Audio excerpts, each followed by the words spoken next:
Friend, এতিয়া আমি যমুনা নদীৰ বিদায় উপলক্ষে সৰু সুৰা ভোজনৰ আয়োজন কৰা হৈছিলে। আমাৰ এইগৰাকী বাইদেউ ধুনীয়া নাচিব পাৰে বিহু দে।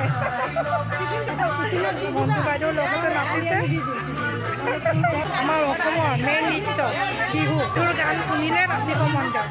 এই আমাৰ যমুনাদীক খাবলৈ দিয়া হ'ল। নিৰামিষ খাই একেবাৰে সেইকাৰণে তেওঁৰ কাৰণে নিৰামিষ বনোৱা হ'ল। শেষত আমি বিহু ডান্স এটা কৰিলোঁ। মই বিহু নাচিব নাজানো, কিন্তু এই আমাৰ য়োগা বাইদেউসকলৰ লগত অলপ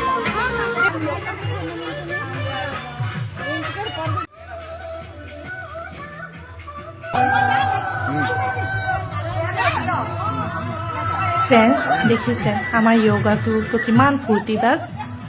আপোনালোকো যদি কোনোবাই য়োগা শিকিব বিচাৰে, কৰিব বিচাৰে, আমাৰ য়োগালৈ আহিব পাৰে। আৰু আমি ইয়াত য়োগাৰ লগতে যদি কাৰোবাৰ কিবা এটা অসুবিধা হয় সেইখিনিও সহায় কৰোঁ। কিবা অকেশ্যন হ'লেও আমি সকলোৱে মিলিজুলি একেলগে হাঁহি ধেমালিৰ মাজেৰে কৰোঁ।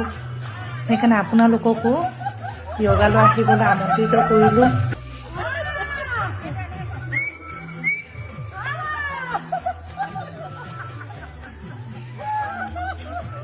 জীৱনত এই হাঁহি ধেমালিৰ মাজেৰে পাৰ কৰা উচিত নহয় জানো? স্বাস্থ্যৰ লগতে মনৰ আনন্দ ফূৰ্তিটো খুব দৰকাৰ, হয়নে নহয়?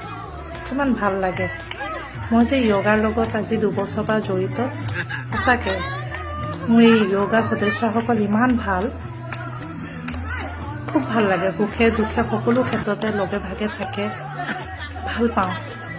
খুব লাকি ফিল কৰোঁ যে মই এই য়োগাৰ আহিব পাৰিলোঁ আৰু এই সকলো সদস্য লগ পালোঁ। মই য়োগা সদস্যসকলকো মোৰ মনেৰে ধন্যবাদ দিছোঁ আৰু ভগৱানে সকলোকে খুব সুখে শান্তিয়ে ৰাখক, সেয়ে কামনা।